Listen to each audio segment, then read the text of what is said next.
बढ़वले ना जाने काहे लोग बिटिया के बाप के रोक देला ई हवानी छोड़ के।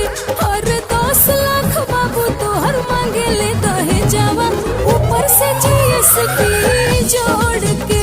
अरे चेलावा में तेलावा निकल जाई बुढ़ऊ मांग जदी करब दहेज के।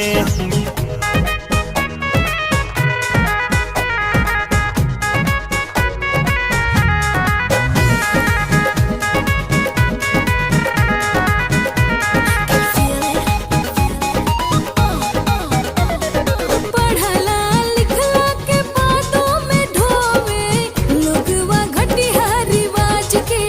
लोगवा घटिया रिवाज के।